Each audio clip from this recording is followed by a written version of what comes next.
வணக்கம் மகளே. இந்த பதிவில் கோபத்தை பற்றி சொல்லணும்னு தோணுச்சு. கோபம் வந்து பார்த்தோம் அப்படின்னா சைக்காலஜிக்கலாகவே ஒரு பெரிய டிசீஸுங்க.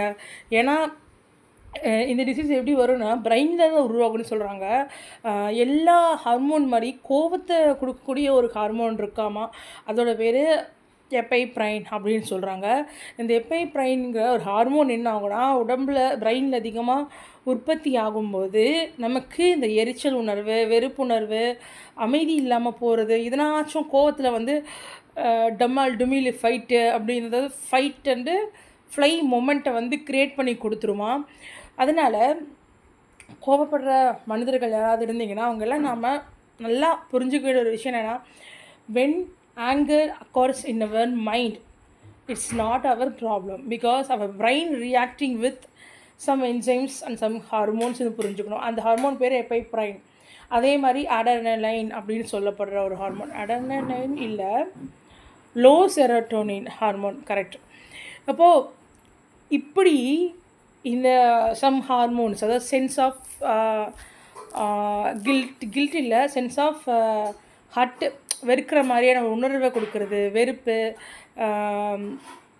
சினம், ஆழமான ஒரு சினம், அப்படியே ஆள் மனசில் இருக்கக்கூடிய ஒரு கோபம், ஏதோ ஒன்று நம்மளை வந்து வேணாம் அப்படின்னு சொல்கிற மாதிரி ஒரு டக்குன்னு ஒரு ரியாக்ஷன், அதாவது ரெஸ்பான்ஸ் பண்ணக்கூடிய ஒரு நியூரான்ஸை தூண்டுற ஒரு விஷயம் வந்து பார்த்தோம்னா அந்த எபைப்ரைனுங்கிற இந்த ஹார்மோனோட உற்பத்தியோட அளவு ஜாஸ்தியாக இருக்கிறது தான் அப்படிங்க.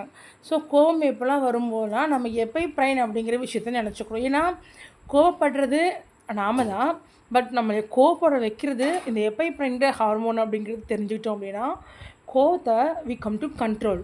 அப்போது நம்ம என்ன பண்ணணும்னா கண்ட்ரோல் பண்ண முடியாது, பட் அதுக்கு நாம் இரையாகாமல் இருக்கிறதுக்கு, ப்ரே ஆகாமல் இருக்கிறதுக்கு என்ன பண்ணணும்னா, இந்த எபிப்ரைனோட உற்பத்தி வந்து ஹெவியாக போகும்போது பேசாமல் சைலண்ட்டாக உட்காந்துக்கணும். நீங்கள் கேள்விப்பட்டிருப்பீங்க, ஹெவி கோவத்தில் இருக்கவங்க தலையோடு போய் தண்ணி மொந்து ஊற்றிக்குவாங்க. அதாவது பழைய படங்களில், பழைய காலத்துலலாம் இந்த மாதிரி முறை இருந்திருக்கு. ஏன்னா மண்டையில் தலையிலேருந்து தண்ணி ஊற்றும் போது சின்ன சொல்லி இறங்கிடுங்க, இந்த எபிப்ரைன் ஹார்மோன் செக்ரேஷன் வந்து பேலன்ஸ் ஆகிடும். ஸோ இந்த மாதிரியான விஷயமும் இருக்குது. ஸோ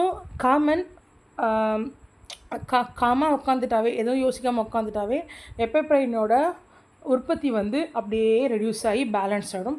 அப்போது கோபம் காணாமல் போயிடும். Okay, thank you.